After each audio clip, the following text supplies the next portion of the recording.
Hola, buenos días a todos. En esta oportunidad vamos a abordar el seminario de insuficiencia renal aguda y crónica en sus conceptos fundamentales.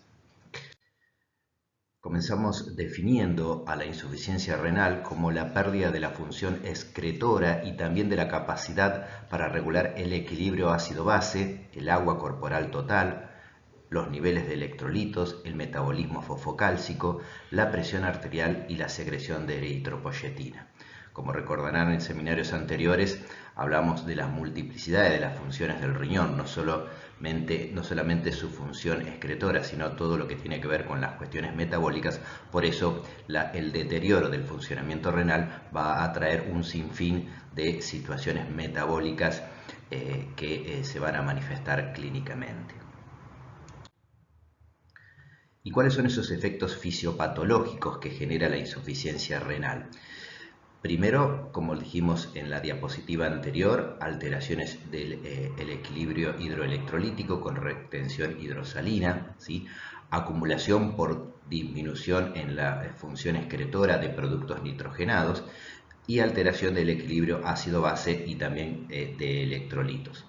Y todo esto va a llevar a la ocurrencia de lo que se denomina síndrome urémico como un conjunto de signos y síntomas que se presentan ante una situación de insuficiencia renal. Es de destacar que la intensidad o la aparición de estos signos y síntomas va a tener que ver o se relaciona con el nivel de insuficiencia renal, ¿sí? Generalmente un síndrome urémico con la mayoría de los síntomas y signos que se manifiestan en este cuadro se van a dar en situaciones de insuficiencia renal aguda avanzada o grave o insuficiencia renal crónica terminal. Pero aquí estamos hablando de un síndrome urémico de insuficiencia renal aguda. Y todos estos trastornos que genera a nivel de hidroelectrolítico y de acumulación de productos nitrogenados y del equilibrio ácido-base nos va a traer como consecuencia distintos signos y síntomas, como decíamos, y que van a estar manifestados a nivel del sistema nervioso central, con lo que se denomina encefalopatía urémica, la polineuropatía periférica o la neuropatía autonómica. Estos síntomas neurológicos tienen que ver con o se manifiestan con dificultad de concentración, obnubilación, mioclonías, ¿sí? También a nivel hematológico, la anemia por déficit de eritropoyetina, por lo cual se va a manifestar clínicamente como palidez, astenia, taquicardia, ANGOR hemodinámico, disfunción plaquetaria, con la aparición de trastornos de la hemostasia primaria como equimosis, sangrado prolongado después de pequeñas heridas. A nivel cardiovascular, retención hidrosalina, hablábamos recién, hipertensión, también la acumulación de productos nitrogenados genera pericarditis, ¿sí? Insuficiencia cardíaca congestiva, accidentes cerebrovasculares. A nivel del aparato digestivo, el paciente se presenta con anorexia, náuseas y vómitos y puede llevar a la presencia de hemorragia digestiva alta o baja. A nivel del sistema locomotor, prurito, dolores óseos. A nivel endocrino, dislipemia, hiperglucemia e hiperinsulinemia, y también los trastornos electrolíticos y del equilibrio ácido-base van a llevar a que el paciente presente como características fundamentales situaciones de hipocalcemia, hiponatremia e hiperpotasemia, aparte de la acidosis metabólica. La insuficiencia renal la podemos clasificar temporalmente en insuficiencia renal aguda, insuficiencia renal rápidamente progresiva e insuficiencia renal crónica. La insuficiencia renal aguda comprende un conjunto de signos y síntomas que están caracterizados por una disminución abrupta que se da en horas o días en el filtrado glomerular. Este decremento puede ocurrir en la ausencia de una disfunción renal previa, o sea, ocurrir en un riñón previamente sano, o puede ser una exacerbación aguda en un paciente ya con una insuficiencia renal crónica de base. La insuficiencia renal rápidamente progresiva es igual a la aguda, pero se establece en días y semanas. Y la insuficiencia renal crónica es un proceso que transcurre en meses o años, es progresivo y la característica que tiene de irreversibilidad.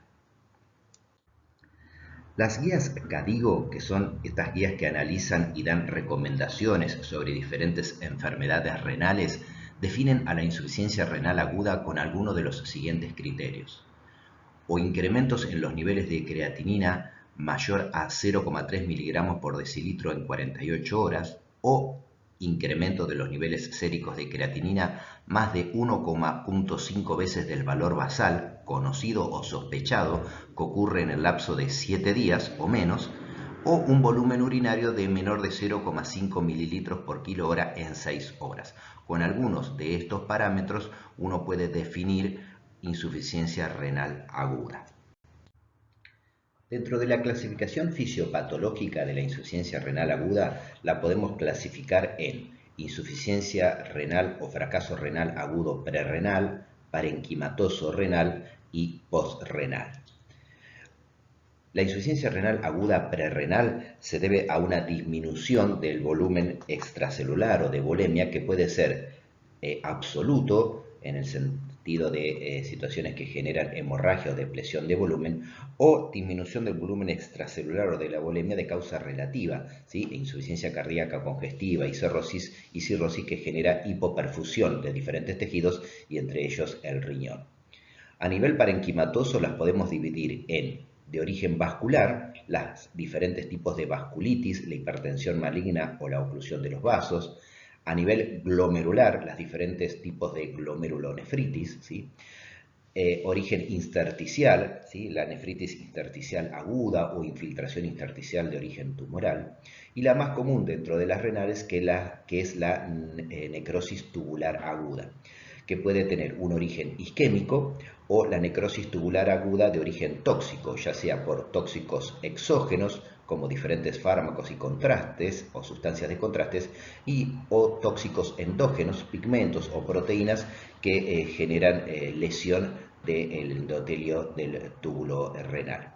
Y las causas de origen o la insuficiencia renal aguda postrenal es debida a una obstrucción del sistema colector urinario en cualquier lugar que va entre los cálices, y la salida vesical. Las causas más comunes de obstrucción de la vía urinaria fuera del riñón son los cálculos renales debido a la precipitación de calcio, uratos y cistina. Generalmente las causas obstructivas a nivel ureteral para que generen insuficiencia renal aguda debe ser bilateral, ¿sí? O generarse en un paciente monorreno, ¿sí? En cambio, las obstrucciones que están por debajo, a nivel de la vejiga o por debajo de la vejiga, ya afectan en forma bilateral a ambos riñones. Estos son situaciones de origen endoluminal, ¿sí? Las obstrucciones del tracto de salida.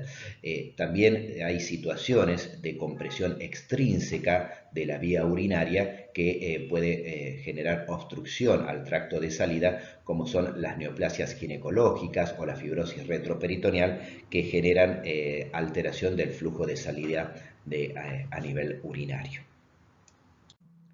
La insuficiencia renal aguda prerrenal es la causa más común de insuficiencia renal aguda.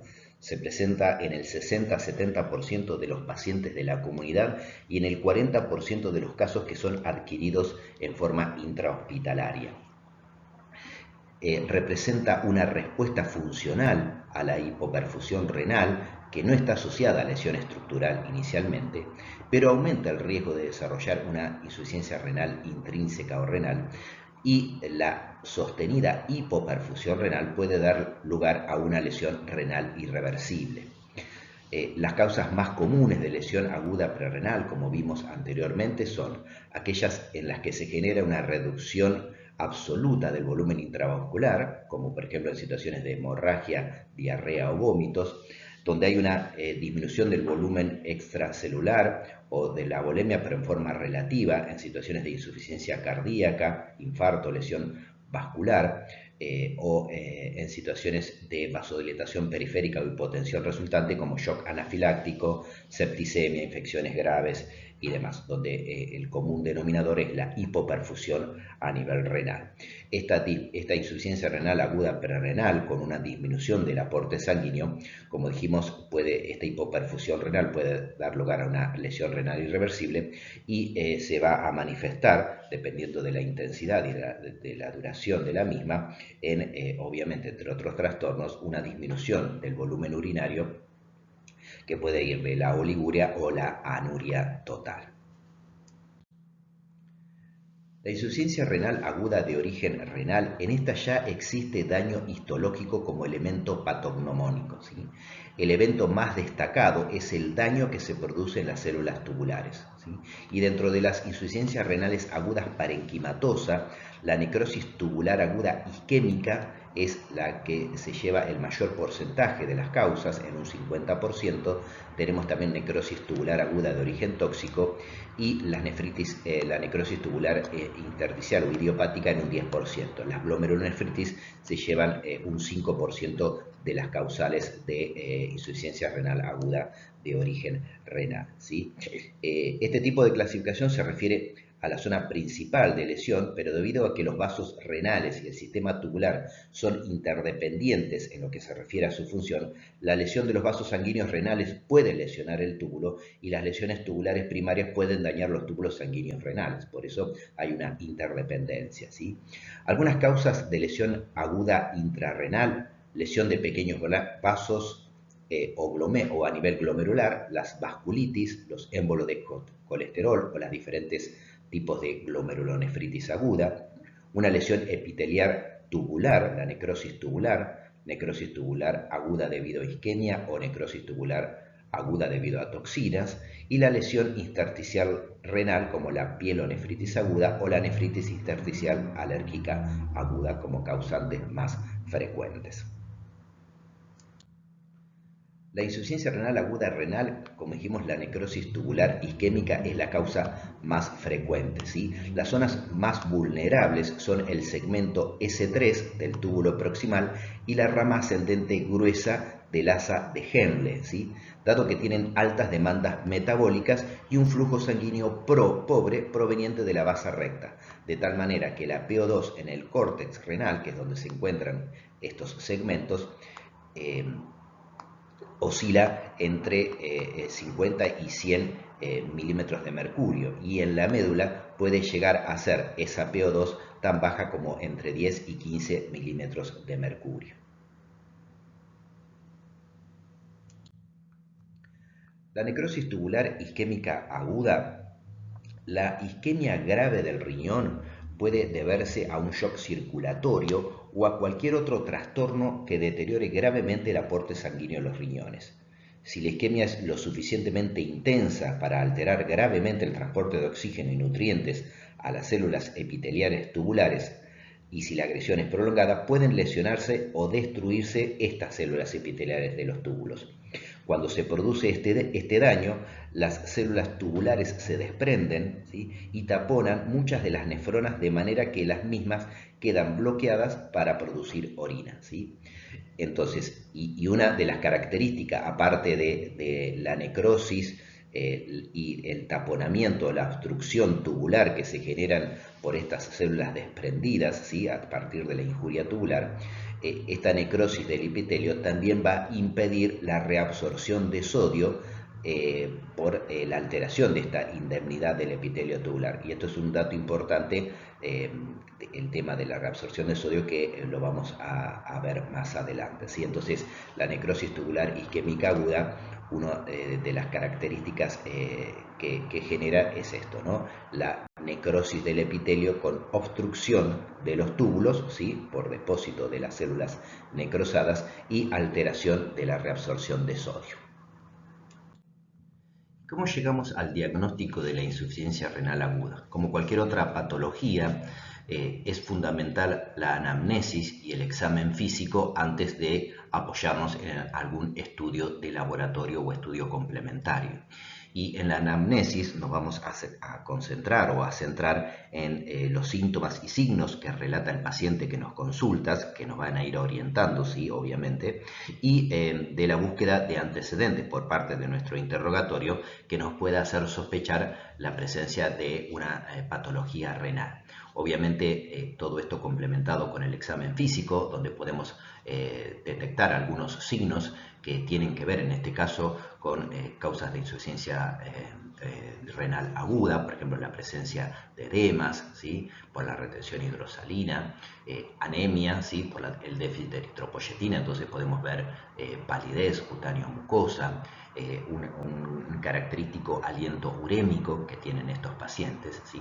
Y obviamente una vez con una sospecha diagnóstico, los análisis de laboratorio son los que nos van a dar el diagnóstico concreto de la insuficiencia renal aguda, fundamentalmente análisis de sangre y orina, y en el análisis de sangre lo característico es el aumento importante de las cifras de urea y creatinina, ¿sí? Acompañados de hiperpotasemia y de oliguria. Algunos estudios por imágenes nos pueden ayudar, más que nada a veces, para hacer un diagnóstico etiológico, pero es un estudio complementario de cuarta línea, podríamos decirlo. Lo más importante es analizar primero estos tres puntos, ¿sí? Y en este orden: la anamnesis, el examen físico y, en este caso lo más importante, el estudio de laboratorio confirmatorio, con el aumento de urea y creatinina e hiperpotasemia asociada en el análisis de sangre y la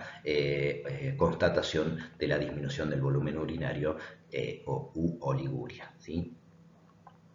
Y hablando de análisis de orina, el diagnóstico diferencial de la insuficiencia renal aguda, los índices urinarios nos va a permitir o nos pueden orientar a cuál puede ser la causa en este paciente de la insuficiencia renal aguda. Y entonces tenemos muchos parámetros, pero los tres parámetros principales que utilizamos en la práctica son la concentración de sodio urinario, ¿sí?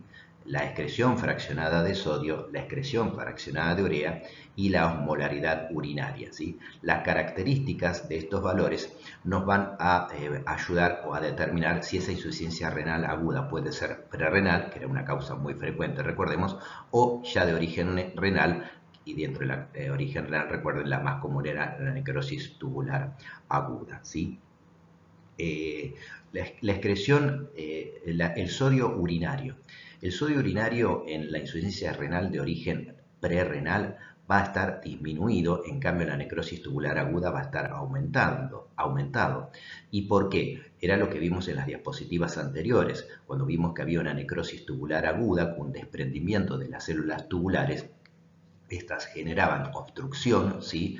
de esos túbulos, pero alteraba la capacidad de absorción de sodio por parte de las células tubulares. Entonces, si yo no voy a tener un epitelio indemne que me permita reabsorber sodio, obviamente ese sodio se va a excretar más en la orina, ¿sí? Que va a estar disminuida de volumen, es cierto, pero en cuanto a la cantidad de miliequivalentes de sodio en la orina, en necrosis tubular aguda va a estar aumentada, más de 40 y menos de 20 en la insuficiencia renal cuando es de origen prerrenal. Lo mismo que la excreción fraccionada de sodio. Cuando tiene un origen renal, la necrosis tubular aguda, la excreción fraccionada de sodio va a ser mayor, en este caso mayor a 1. Por la misma razón, voy a tener incapacidad de las células tubulares renales que están necrosadas de reabsorber sodio, ¿sí? Entonces voy a eliminar más sodio en orina, ¿sí? Por lo cual su excreción fraccionada va a ser mayor a 1, en cambio en la prerrenal voy a tender a reabsorber sodio y va a ser menor a 1. La excreción fraccionada de urea se utiliza, es muy similar, incluso por fórmula, a la excreción fraccionada de sodio, y se utiliza en pacientes que vienen tomando, por ejemplo, diuréticos como la furosemida, lo que inhabilita el análisis del sodio urinario. Entonces, la excreción fraccionada de urea que se puede hacer en estos pacientes nos va a dar valores similares a la excreción fraccionada de sodio. ¿Qué significa? Un menos de un 35% de excreción fraccionada en las causas prerrenales y más de un 65% en la necrosis tubular aguda, también porque hay un déficit, una alteración de la reabsorción.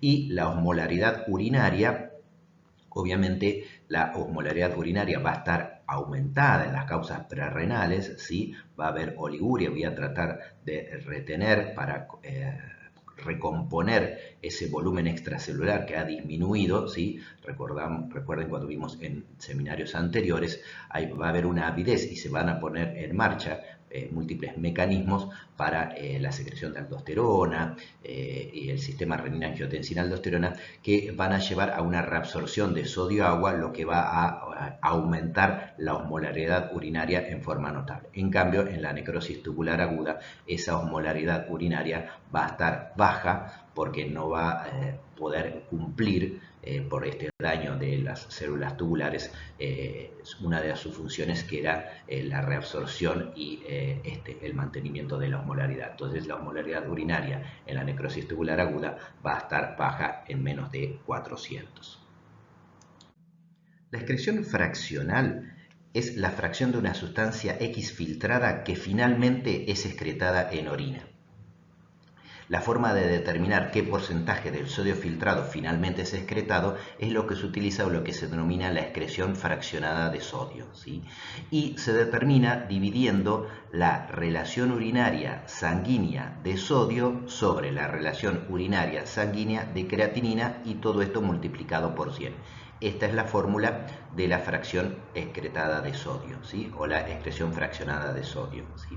También se utiliza la excreción fraccionada de urea, como vimos anteriormente, en pacientes que están tomando diuréticos como la furosemida. La fórmula es la misma, excepto que en vez de ser sodio urinario sobre sodio plasmático, es urea urinaria sobre urea plasmática, y en el denominador sigue siendo la creatinina urinaria y plasmática por 100.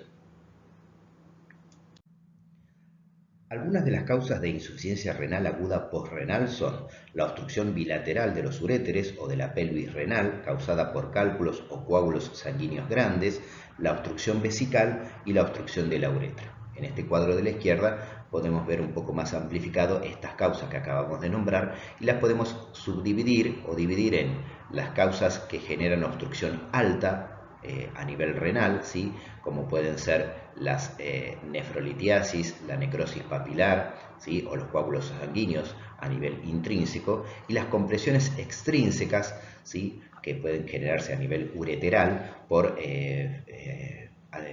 procesos o masas pélvicas o retroperitoneales de origen maligno, adenopatías retroperitoneales, la fibrosis retroperitoneal, ¿sí? Injurias quirúrgicas, y las que generan una obstrucción del tracto bajo urinario, que puede ser a nivel vesical, ¿sí? La vejiga neurogénica, la presencia de coágulos o cálculos a nivel vesical.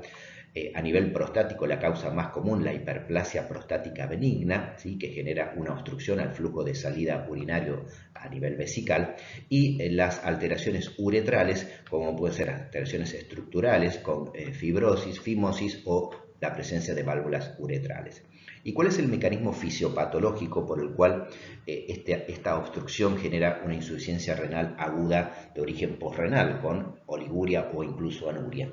Y lo que se altera es la dinámica de filtración glomerular. Recuerdan, cuando vimos la filtración glomerular, se ponían en juego estas fuerzas, ¿sí? Las fuerzas de Stirling, que intervienen en este proceso de ultrafiltrado.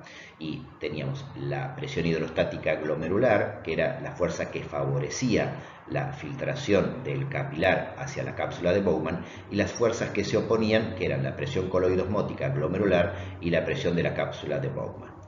De este análisis de fuerza nos daba una presión neta de filtración de 10 milímetros de mercurio a favor de la ultrafiltración, ¿sí?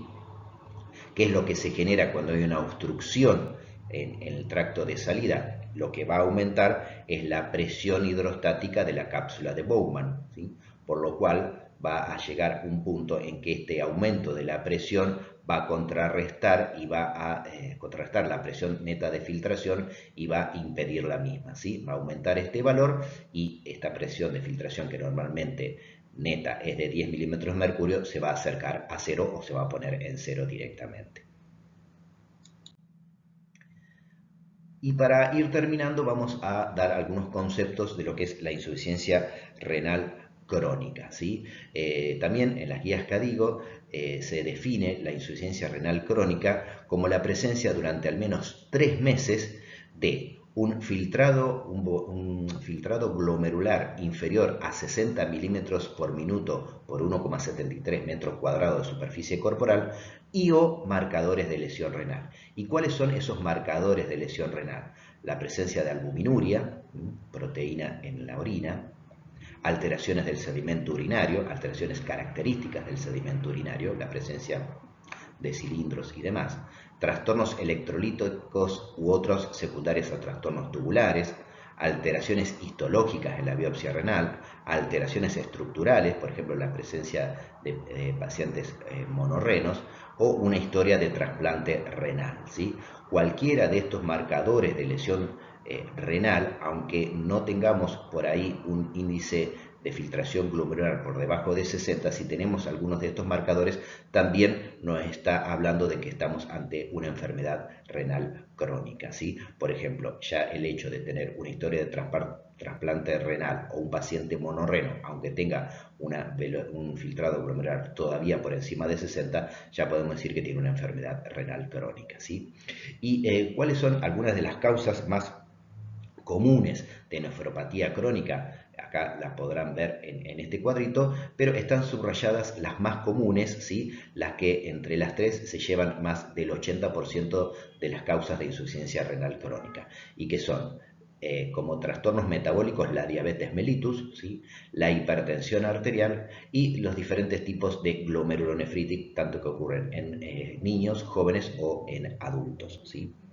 Normalmente no aparecen síntomas clínicos graves hasta que el número de nefronas funcionales se reduce al menos hasta un 75%.